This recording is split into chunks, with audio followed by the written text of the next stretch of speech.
This is the story of generations of craftsmen and women in a railway town and their unique relationship with successive generations of the royal family, whose train they have produced, maintained and staffed for nearly 150 years.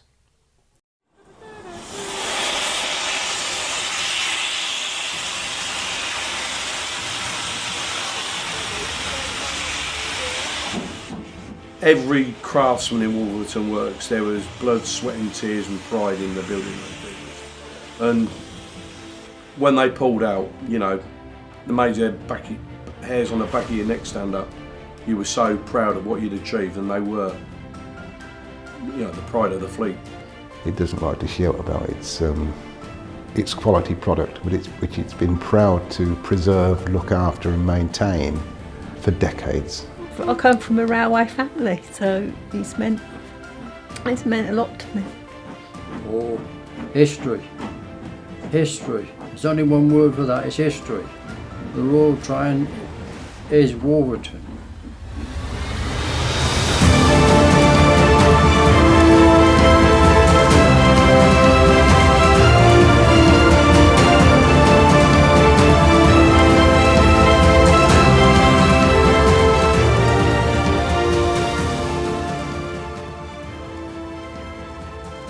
It was in September 1838 that the first train on the new London to Birmingham Railway stopped halfway on its journey at Wolverton Station, site of a brand new locomotive and carriage works.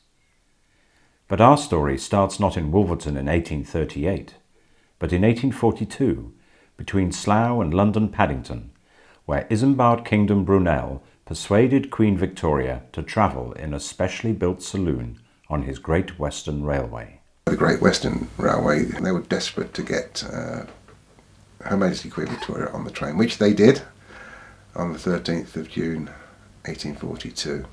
It's basically to tell the populace that this is good, this is okay.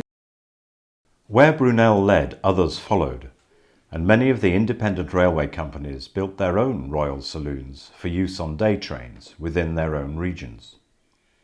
This arrangement had its limitations when longer journeys were required, such as Queen Victoria travelling from Osborne House on the Isle of Wight to Gosport, and then up to Ballater, the station for Balmoral. Initially, Queen Victoria would travel up in stages. She would go probably from Gosport to Wolverhampton, stop at Wolverhampton, and then travel the next morning and go up probably as far as Edinburgh, and then get off in Edinburgh, and then the next morning travel up to Ballater. It was only when the requirement for overnight travel came about that Wolverton came to the fore. 2 vehicles were commissioned and paid for by the Queen herself at a cost of £1,800, which was a considerable amount of money then. Built in 1869, the 2 saloons, a lounge saloon and a sleeping saloon, enabled Her Majesty to travel non-stop between regions. It was the Wolverton train, or the Wolverton builders or the Foresight London North Western Railway, which built saloons which in later years would be the train of preference because it encapsulated everything that the members of the royal family would require.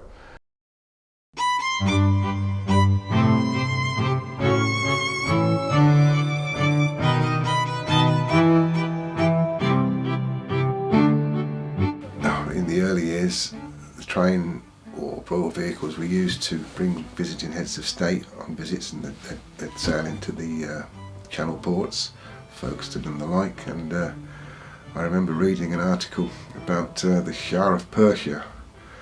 Upon his arrival, he was taken from the ship and put onto a train and taken up to London. And when they arrived at the arriving station, the Shah got off the train and immediately ordered the beheading of the driver because it exceeded the speed of 10 miles an hour, which the Shah thought was quite adequate for the speed of a human being. These early royal trains were at the forefront of railway technology at the time. Indeed, the 1869 saloons contained the first ever toilet on a train. But that didn't mean to say Queen Victoria was that keen on change. That was evident, I know, on the Great Western Railway, on one of their royal saloons, where they thought they were being innovative by replacing out the gas lamps with electric. as an improvement, only to be asked by Queen Victoria to reinstate the gas lamps, and when she first saw them after they'd been fitted. But whilst Queen Victoria might not have been amused by change, her son Edward, like his father, welcomed it, although it was not until after his mother's death and his succession that the now King, Edward VII, got a chance to realise his dream. In 1897, Wolverton had built a saloon for the Duke of Sutherland that almost certainly influenced Edward's decision about the design for his 1900 train. His wish was for the train itself to resemble as much on the interior as a yacht as it could be. The King and Queen's saloon, which were then built following Her Majesty Queen Victoria's death for King Edward VII and Queen Alexandra, were probably the finest saloons, railway saloons, ever constructed in this country, and thankfully they are still with us.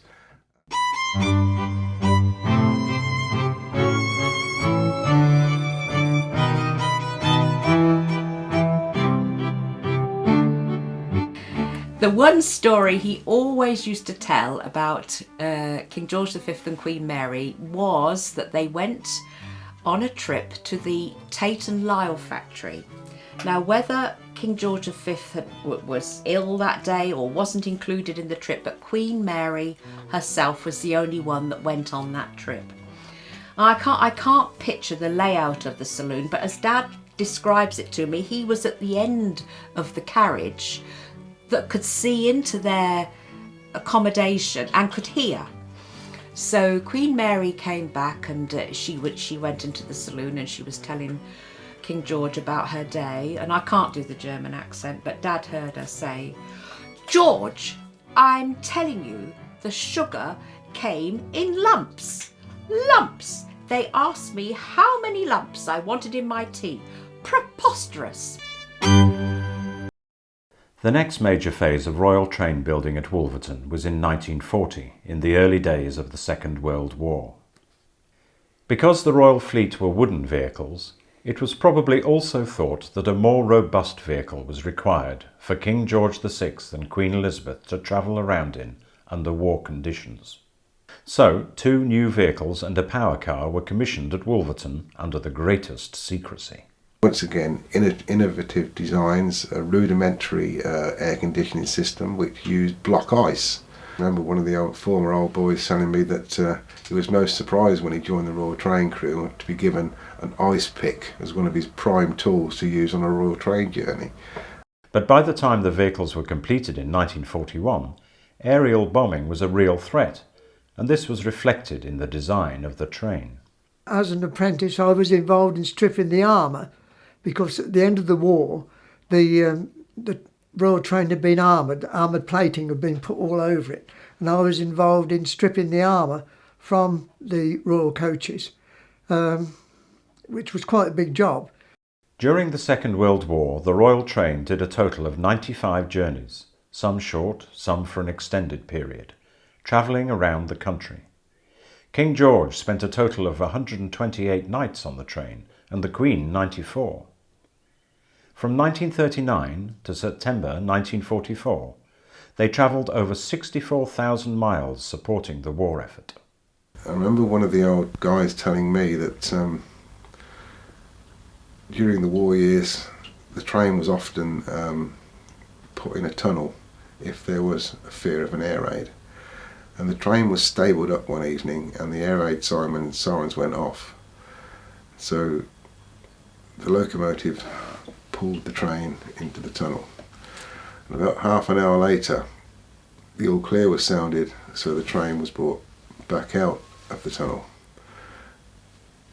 The air raid warning went off again, it went back into the tunnel. The all clear was sounded and it came back out of the tunnel, and the King, exasperated, said, "Heavens above, if I am to die, I'll die in the open." So whether there was another air raid warning, but the King refused to have the train moved.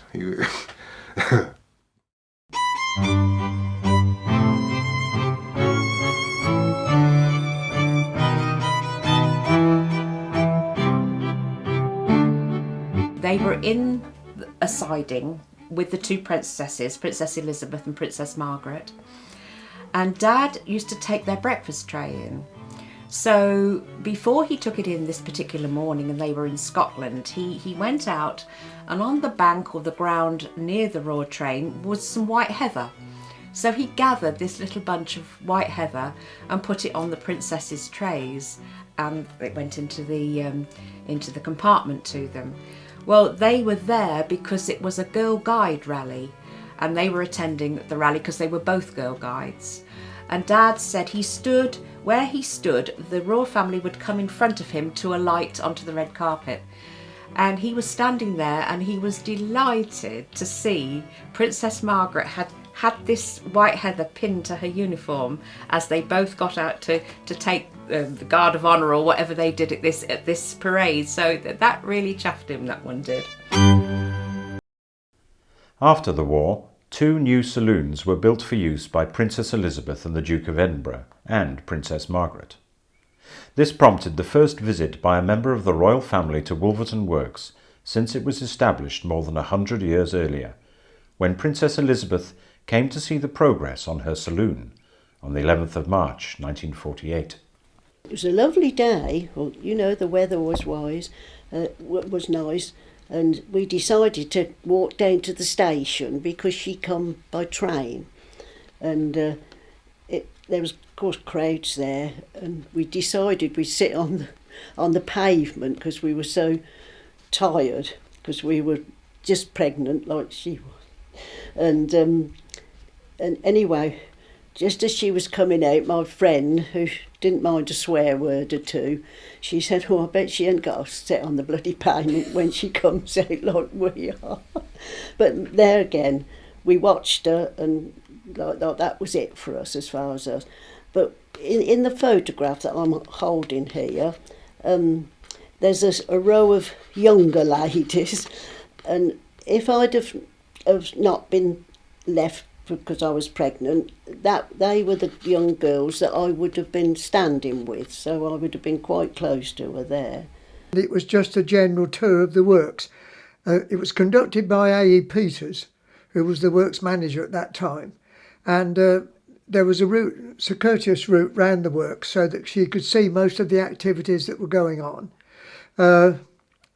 The employees were asked to congregate in certain areas, and I think most of the people in the works did go to one or other of the areas to see it, because it was quite a unique fact that, as far as I can remember, no other royalty had ever visited the works before.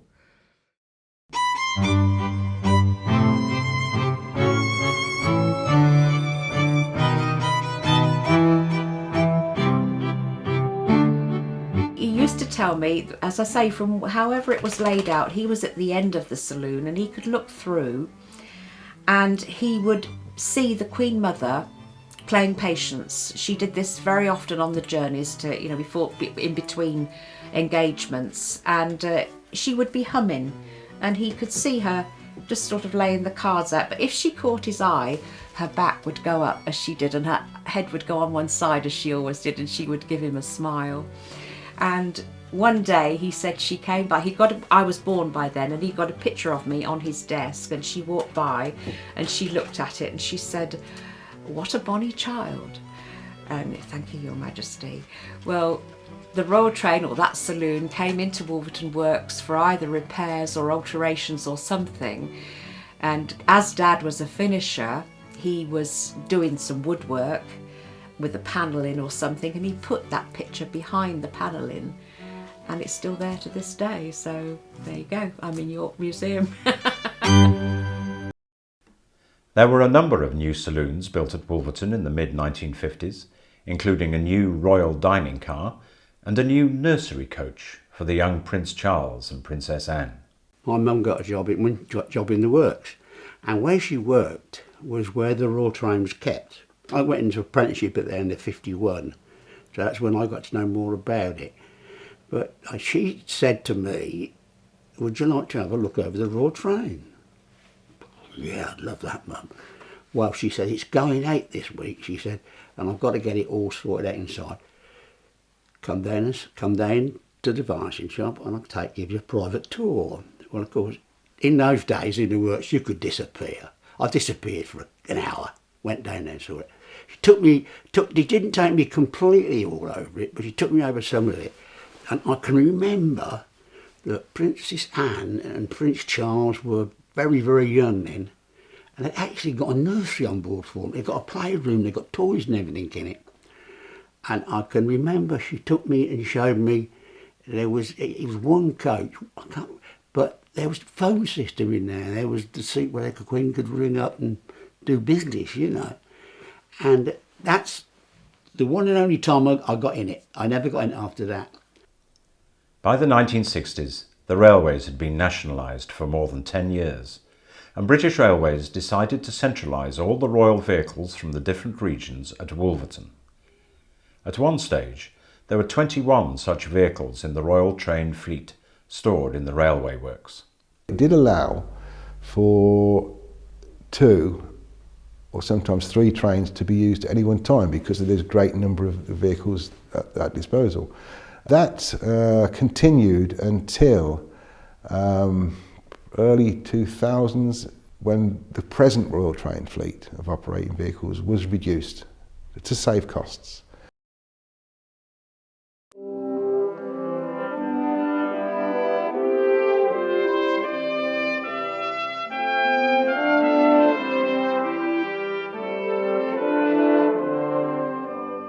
In 1966, Wolverton Works enjoyed its second royal visit from Elizabeth, this time as Queen. Accompanied by the Duke of Edinburgh, she toured the North Bucks area, visiting Bletchley, Newport Pagnell and Stony Stratford, as well as the railway works. In assembly that morning at school, Donald Morgan, the headmaster, told us that we would be seeing her. A lot of the younger children had got days off to go with their parents to see the Queen. But of course I was in the upper 6th and the 6th form were all there. And we were lined up along Stratford Road, along the cycle track from the college gates back towards Stony Stratford. And I should think the Queen was quite impressed by all the red blazers at the time. She was sitting on our side of the car and was waving to us. And the Duke of Edinburgh was on the far side, and he leant forward past the Queen so he could wave as well. I do remember that. My son was 2 then, and we were living on the Gallion estate, and we went along to the Stratford Road to wave flags, and a lot of children were along that part.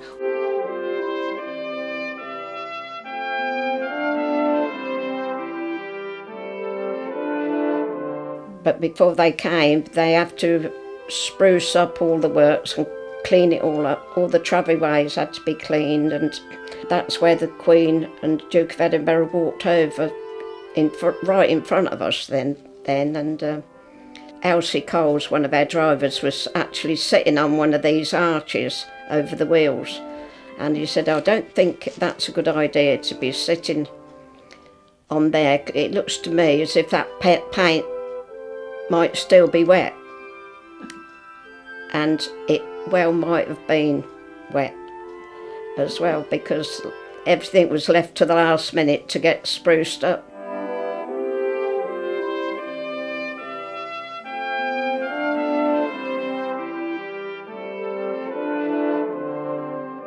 They toured all the factory, finishing up at the Works Training School.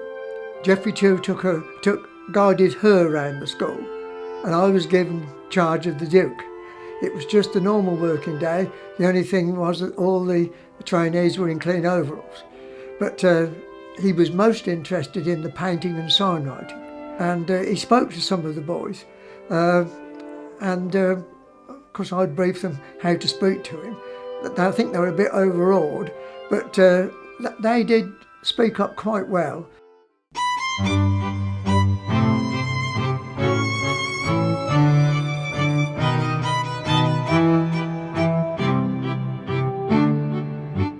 My dad told me about this, that at the time, I think it was a Sunday, and the Queen was on board with the Duke and all the rest of it, and the head chef, as was his duty, produced the large side of beef or something like that on the silver platter, and he was walking down it was that side, I believe. He was walking down the railway coach to present this joint of beef to the Queen, and as he got in a certain area, the train shook on the side on the going over one of the crossovers or something like that, and the silver salver went flying out of an open window along with a joint of beef. I don't know how that was resolved, but I can recall my dad telling me about that one. Following the work done in the 1950s, there was a lull in new build in Wolverton until 1974, when work started to prepare vehicles for the 1977 Silver Jubilee. Leo Coleman, then the chief superintendent of the production shops in the works, was called into a meeting with Mr. Chew, the works manager. When I went into the room, I was introduced to a man named Sir Hugh Casson, who was one of the senior architect, and Mr. Chew said, "Now there's going to be a new road train project coming on, and you've been selected to be the project manager." When I accepted the job, I said that I want to be given the authority to select the men I feel are capable and suitable to work on the project. I knew the men I wanted, men who I knew had worked on new build work. For instance, the man in charge of a lot of it was a man named Stan Jeffs. He was brilliant, so he was made the charge hand, and there was another man who was an excellent marker out for materials. Oliver Johnson worked in the sawmill, 101%er. He knew how to read a drawing, and everything is 101% for Oliver, you know. So you knew whatever came out of the sawmill, timber-wise or material-wise, was going to be right. And the two electricians on the train then was Ernie Henson and Tony Carter. I had a word with them. I said, well, we ought to have an apprentice, you know, because thinking on futuristic, what may happen, and so that young man came on as an apprentice. Towards the end of my training, when I was about 20, I was summoned to see one of the foremen in 40 area, Stan Butler. So that's how I first became involved with the Royal Train. I worked my way through the works in the traction shop, 40 area, and a chap who was working on the Royal Train conversions for the 1970s, he wanted a fortnight's holiday. So they put me on in place of him, and I stayed on there to finish all the trains ready for the Silver Jubilee.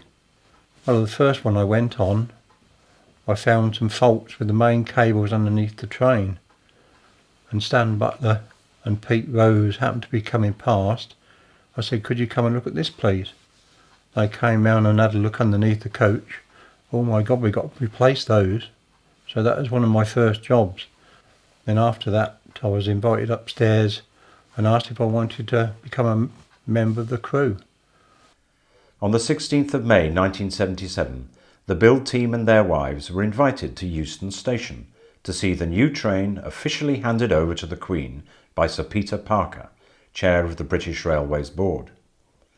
The train then set off to Scotland on its inaugural journey. Naturally, there were teething troubles, and project manager Leo Coleman was on hand to deal with them.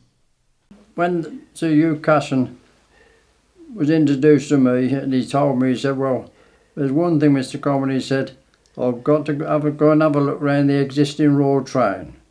So we went down to the road train shed, and as we were going through the Queen's saloon then, there stood an ironing board.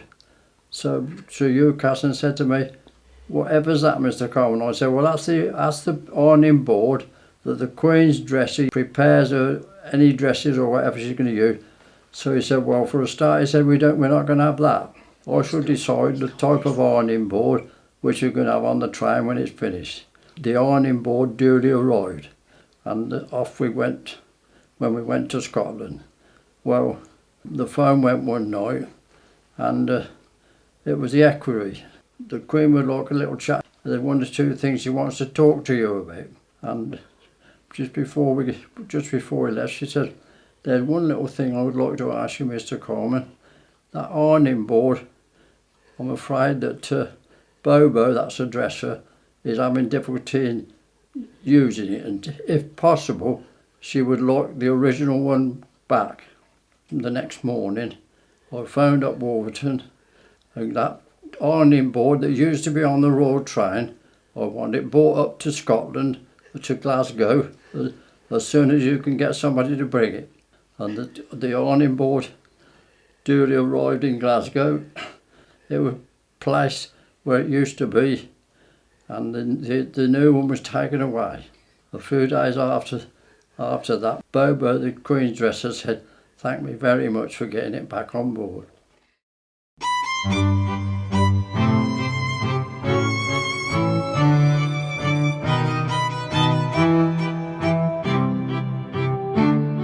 A phone call came through from the British Transport Police. We've lost all power to our radios.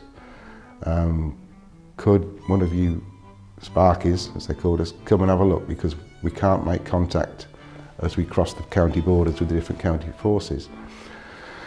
So I went along to see the Queen's Yeoman, a gentleman called Frank Holland, and I said, "Mr. Holland, I need to get through Her Majesty's saloon.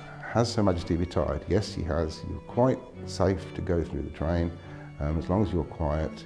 And he says, "Oh, Chris," he says, "by the way," he says, "mind the corgis." He said, "Her Majesty brought the dogs on this evening." He said, "They'll all be in the lounge, the light will be out. Just open the door and just walk through and close the door at the other end. You shouldn't disturb them, they're quite quiet, they're quite settled." "Okay, Mr. Holland." So I walked through the train, walked through the Duke of Edinburgh's saloon, because he'd also retired, and I got to the principal vestibule, opened the door into Her Majesty's lounge. Of course the lights were out and the light was shining from behind me from the vestibule, and there were 18 little eyes looking at me. So I closed the door and thought, crikey, I don't know how I'm going to get across that lounge area to the side corridor. So I opened the door again and got a quick assessment of where these dogs were laying, and got a sort of a route planned in my head. I mean, we're only talking probably around about 20 feet in length. Opened the vestibule door, closed it again, so I was in total darkness with these 9 corgis, and I make my way across the lounge to where I know the side corridor door is, and I'm easing these little soft balls of fluff out the way with my foot. And just as I'm about to open the corridor door to go down the side corridor, the door opens in front of me, and there's Her Majesty stood there in her nightdress. And we were both quite startled to come across each other. "Oh," she said, "who are you?" I said, "I'm the electrician, ma'am." I said, Your Majesty, I do apologise. I was advised you was retired and there's an electrical problem in a coach a bit further up from you." "Oh, that's no problem," she said. She said, "I was just coming to check on the dogs to make sure they'd settled." And by that time Her Majesty had switched the main lights on in the lounge. Of course the dogs, upon seeing Her Majesty, started yapping and running between my legs and her legs, and it was like something out of a Carry On film, really. And Her Majesty, as I bid her good night, she said, "Will you be coming back?" So I said to Her Majesty, "No, Your Majesty." I said, "Well, we shall shortly be arriving at Crewe and I shall make my way down the platform." And she smiled, and that was my first incidence of being on a one-to-one basis with a member of the royal family. And funnily enough, when I was fortunate enough to get the position of Royal Train Foreman, Her Majesty said to my predecessor, Mr. Butler, she said, "Mr. Butler," she said, "this is your final journey," she said, "and thank you very much for all the things you've done for us over the years." She says, "I shall have to get used to a new foreman." And Mr. Butler says, "You will, Your Majesty," he said, "but you have met him."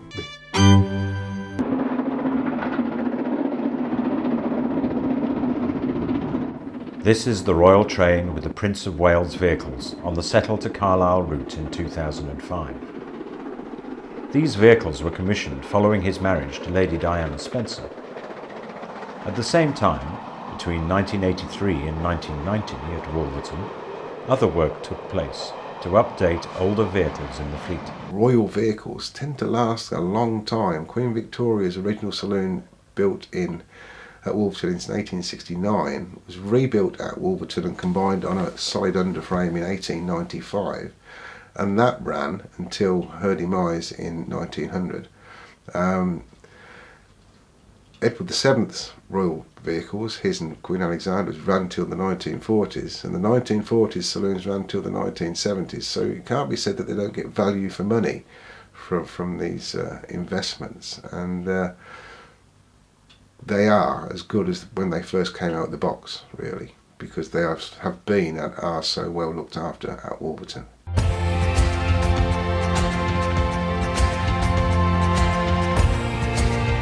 Since the 1860s, the craftsmen and women in Wolverton Works have built in excess of 50 bespoke vehicles for royalty.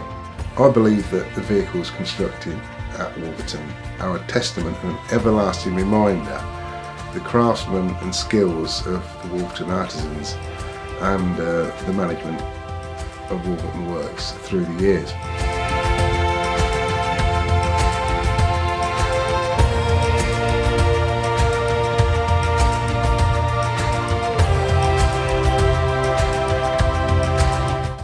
Besides the unparalleled craftsmanship, each of these vehicles has been at the cutting edge of the railway technology of their day.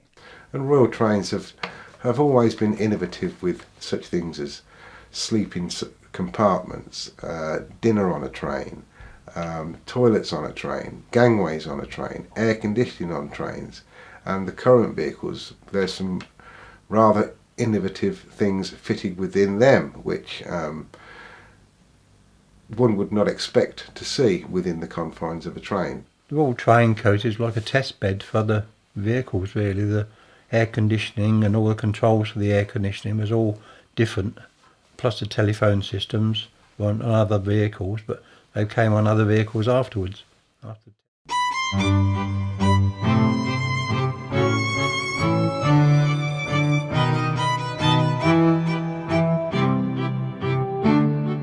We were going down to the south of London to pick up the Prince of Wales to take him on a visit to the north country somewhere, north of the country somewhere, and we were picking up a member of the catering staff and an inspector at a small station called Crouch Hill, and we pulled into there, and the inspector got on the train and so did the steward, and I looked down the train and I saw a door open and somebody get on board, and it was the one door we'd left open for the member of the catering staff who had actually used a service vehicle to get into, where someone had accessed the train. So I wandered through the train and I found a lady sitting in the household diner, looking a bit bemused, with tables bedecked with flowers, and I said, "Good evening, madam." I said, "Can I help you?" She says, "Yes," she says, "I was hoping to get a train to so-and-so." She says, "But I think I've got on the wrong train."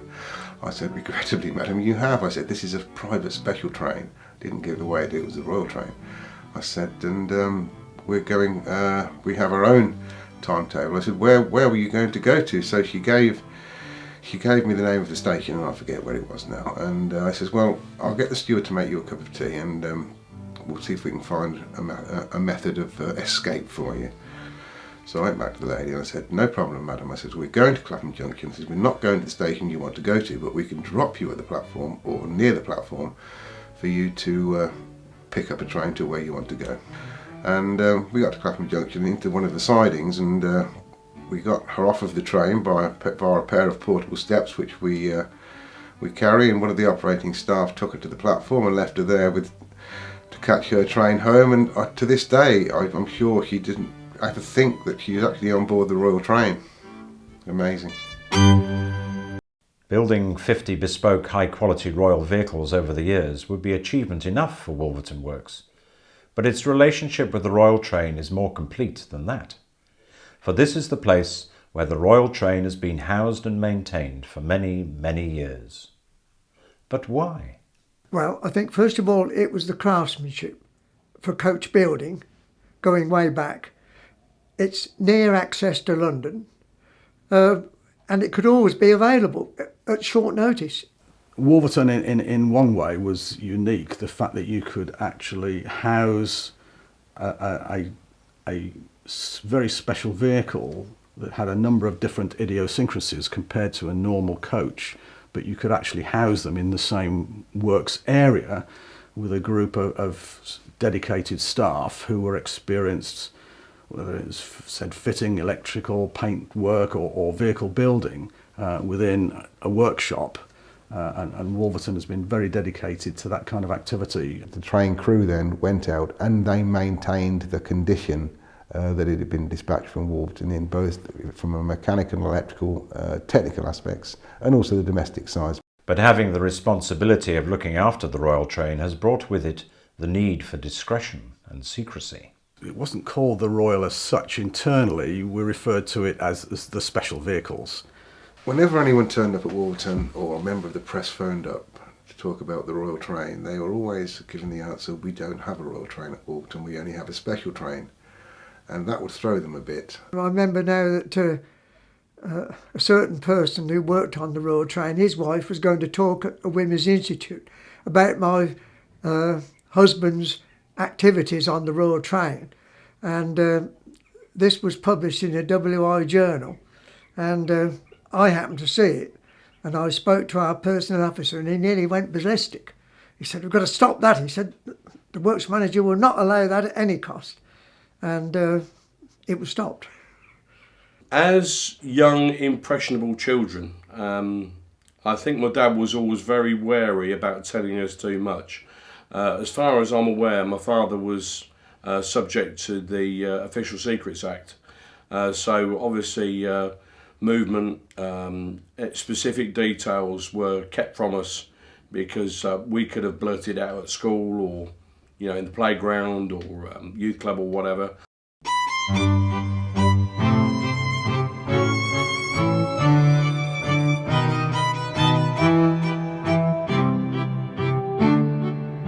Time is time on the railways, and always has been, and it's always a point of pride to an railway operator, and always has been, that the Royal Train, if it's a 10 o'clock arrival, it arrives at 10 o'clock. That's it.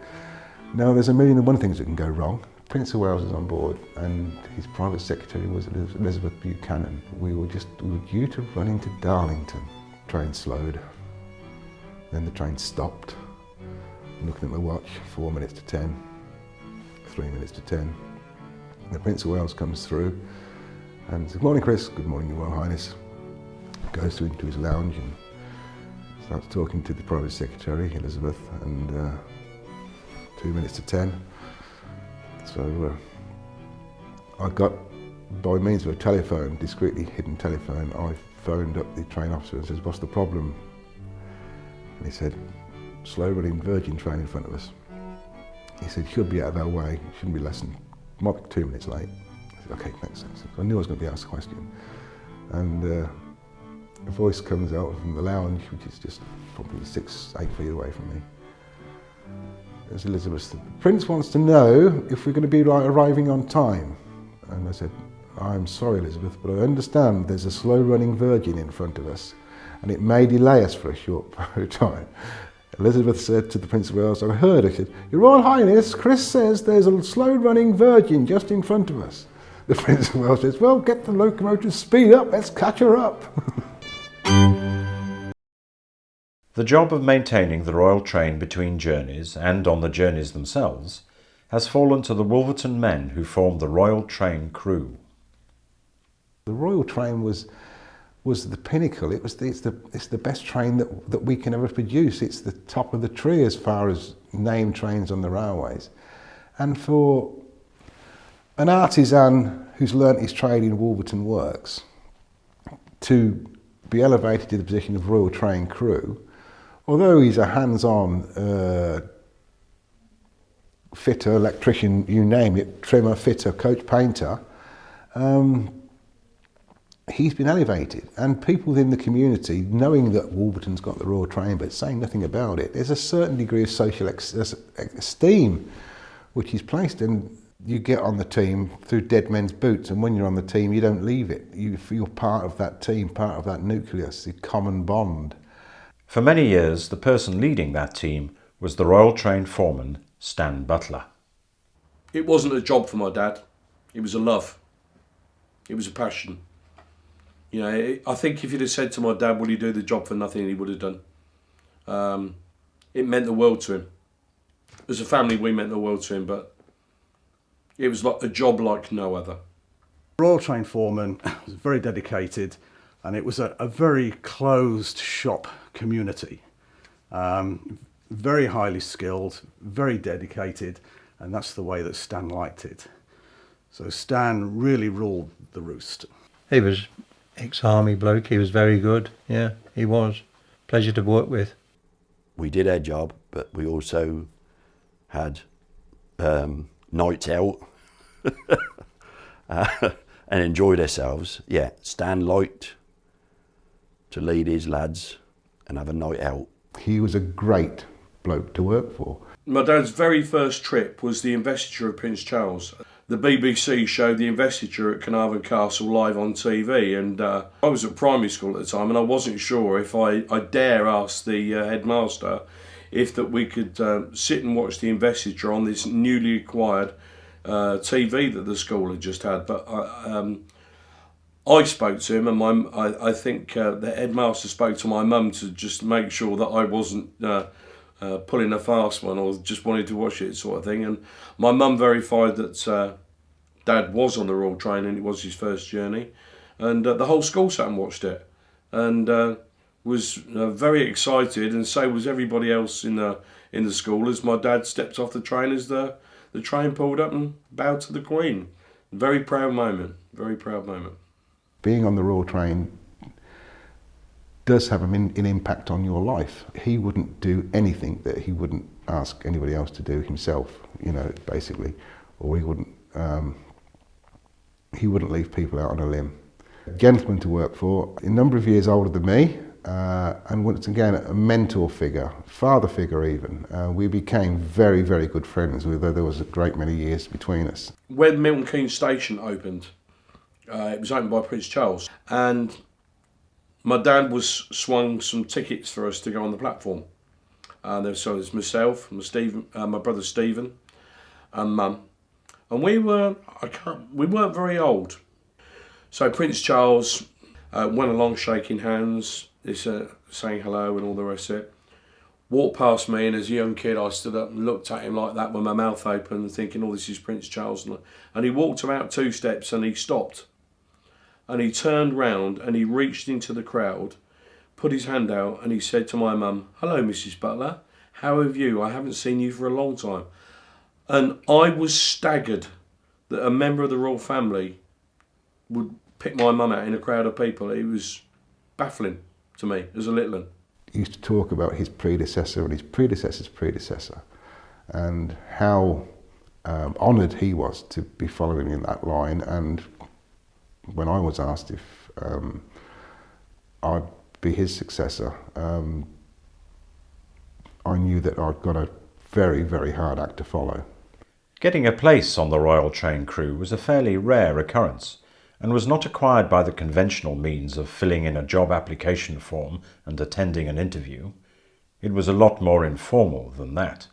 It was usually done from Stan or even Chris, I guess, with a tap on the shoulder.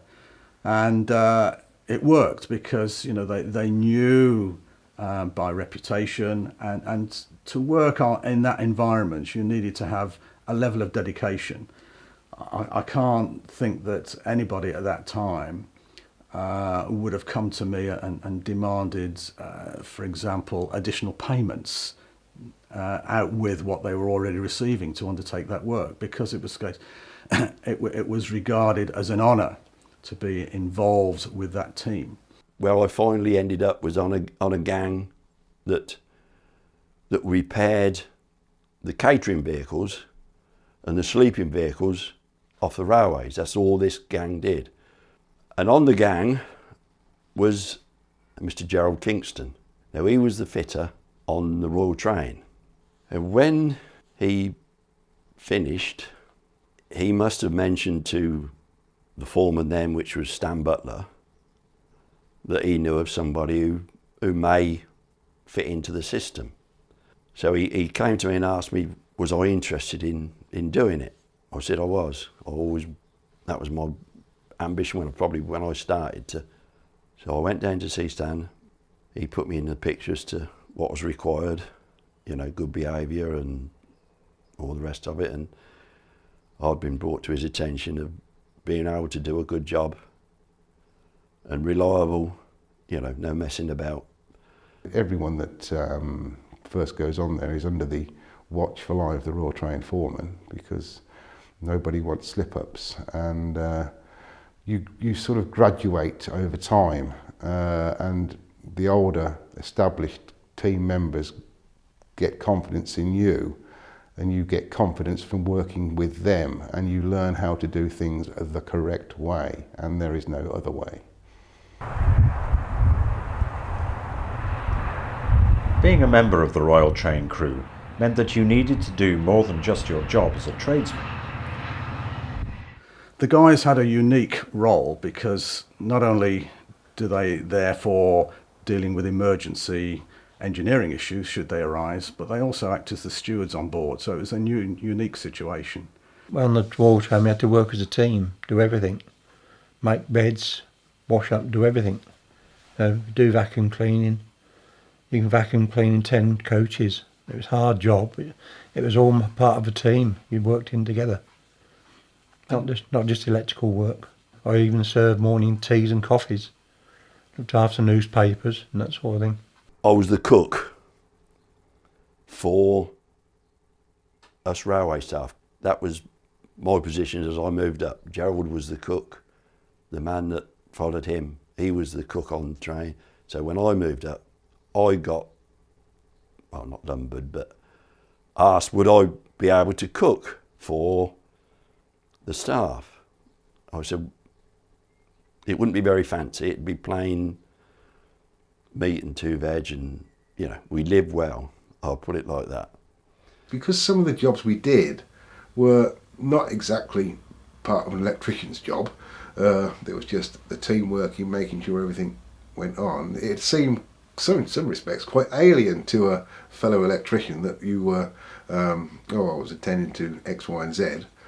Well, what part of electrician's job's that? It's probably the people would find it difficult to actually comprehend what the role was, so it was easier to say nothing. Ensuring that the Royal Train runs smoothly involves a number of key people working closely together, of whom the Wolverton crew is just one part. Basically, there's 5 different elements of railway operation to a Royal Train, and has been since the early days, those being the Wolverton side of things with the maintenance and management of the on-train regime, as far as the mechanics, electrics and the domestic part of the upkeep of the train is concerned. The operational part of the railway, drivers, guards, signalmen, senior management officers, that's 2. The catering staff, which is another part, they come in from, or came in from different parts of the railway industry, senior stewards. The British Transport Police, to oversee secure aspects and security aspects of the journey. And the 5th part being the preparation of the locomotives.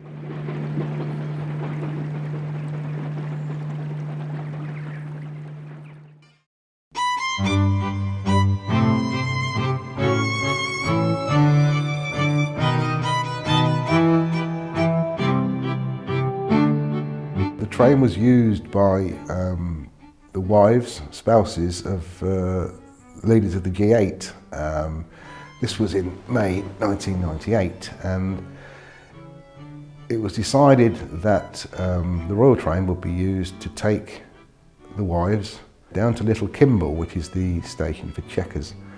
And we'd got all 8 wives there and their various security staff, etc. As part of that operation, we pulled into a platform to change locomotives, and the platform was absolutely full of Arsenal supporters because it was the day of the cup final.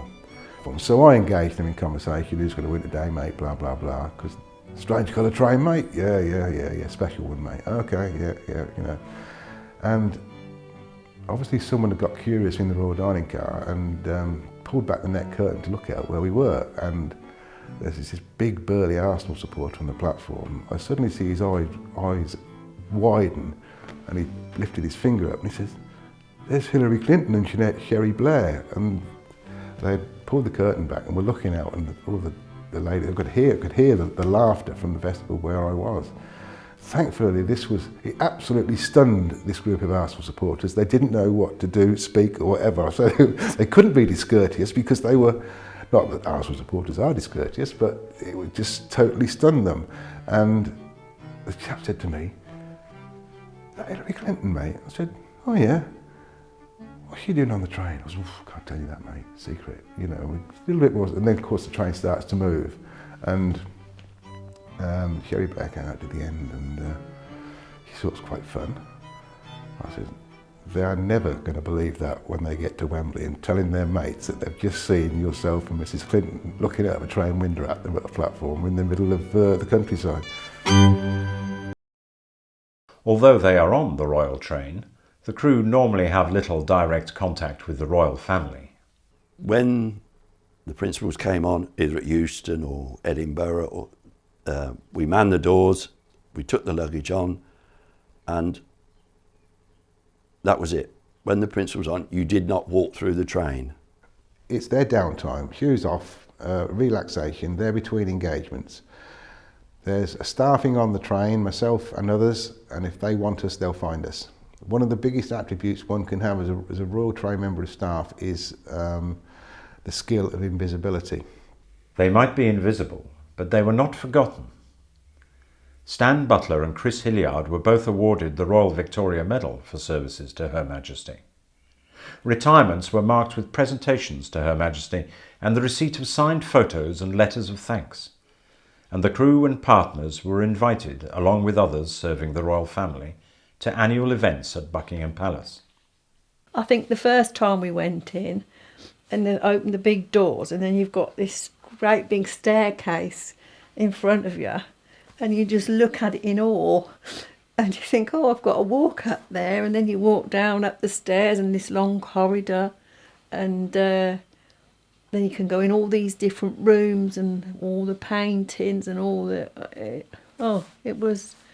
I don't think the first time we went, I didn't really take it in, because it was...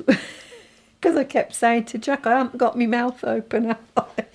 Because in all my life, I'd never dreamt I'd ever get in. I'd go in there as to go and have a meal.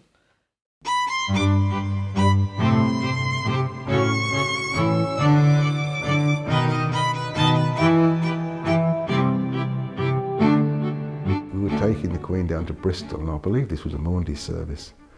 And we pulled into Bristol Temple Meads, and as we hit the end of the platform, I saw the dignitaries positioned as if the train would have been completely the other way around.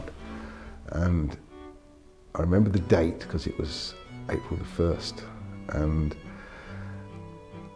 as we slowly passed the waiting dignitaries around about 5 miles an hour, and there's 6 vehicle lengths away by the time the train comes to the stop, I see the Lord Lieutenant, and I'm saying, this door. And of course, by the time we come to a stand, there's the Lord Lieutenant bounding down the station with the ceremonial sword between his legs, basically, trying to cut the door to be in the right place. And the Duke of Edinburgh says, where's the Lord Lieutenant? I said, unfortunately, Your Royal Highness, he's at the other end of the platform. I said, they seem to have been in the wrong place. Ho, ho, ho, ho, ho. And the chief steward, who was in the end at the same time, and the Queen had come through, he says, well, it is April Fool's Day, Your Royal Highness. And the Queen and the Duke of Edinburgh collapsed in fits of hysterics. And when the battered Lord Lieutenant suddenly got there, can we say, normality was resumed, and the meets and greets went on. And as they departed, the station manager came up to me, flustered and sweating profusely, bowler hat in hand, saying, the train's the wrong way round, the train's the wrong way round. And I just looked at him and said, unfortunately not. I know, we've told Her Majesty the station's the wrong way round. And I just walked away and left him absolutely flabbergasted. The Royal Train has been a fixture in Wolverton for nearly 150 years, but in that time there have been many changes, not just in its rolling stock, but in its management too. Currently, Network Rail manages the Royal Train and owns the rolling stock, and day-to-day operations are conducted by another privatised company, DB Schenker, which does not involve the rest of the works. Over the years, the cost of royal travel has become a matter of public debate, and the Royal Yacht Britannia was sold off in 1997. Economies have been sought for many years, and the size of the fleet of vehicles has been reduced, as has the size of the Royal Train crew. The cost of running the Royal Train and the attitude of the younger royals to their own preferred form of travel has meant that the use of the train has declined from around 50 journeys a year to less than 20. So, is the Royal Train a luxury that can no longer be afforded? I think you would be maybe surprised by the minimalist layout of the vehicles themselves. And that is directly at the request of the royal family. So yes, there's sleeping accommodation on board, but the amount of how can I put it, ambience associated with the train and everything that you might expect to find, say features that you would get in a palace or even a first-class cruise liner, you won't necessarily find. In this modern age of helicopters and the like, a helicopter takes off from London and lands at Manchester, and the people from the heliport see it in London and the people in Manchester Airport see it, but that's it. But if the Queen's coming and they say she's coming by train, they know she's coming by the Royal Train, and people want to see that, and it gives people that connection with the monarch. That was very evident during the Golden Jubilee tours, because people were coming out miles from anywhere to see the train pass, and it didn't matter that the train was probably going 70, 80, 100 miles an hour. It was just that connection that people had with seeing the train, and it's the connection then between the monarchy and the populace.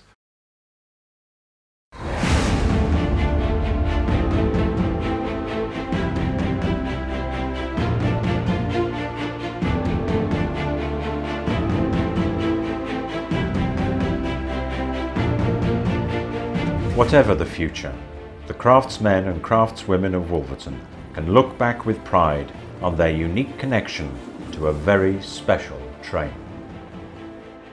Memorable journeys of mine, so many, so various. When I look through my records, every page, it brings back a memory. It was a privilege to work on it, but I didn't go bragging about that, you know, I've worked on the Royal Train, I've met this, that and the other, and I've been here, there and done this, that and the other with them. No, I don't go to that extent. I've done it and I'm proud to do it. It was a good job, very good job. When I was given the job, you see, my father was alive then. He was alive, and because he lived till 89. Yes, yeah. And when I went and told him what had happened, and I suppose in a way to know that his son had been given this honour, because it was an honour, and I shall always remember that.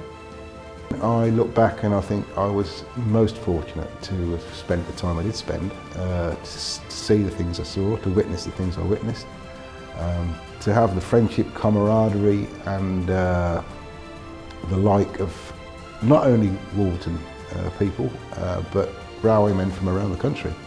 And an insight then, drawing back the veil into the life of the monarch and the royal household. Lovely memories which I'll treasure. Yes, I can quite honestly say that I enjoyed that. I enjoyed that. I'd do it all again tomorrow.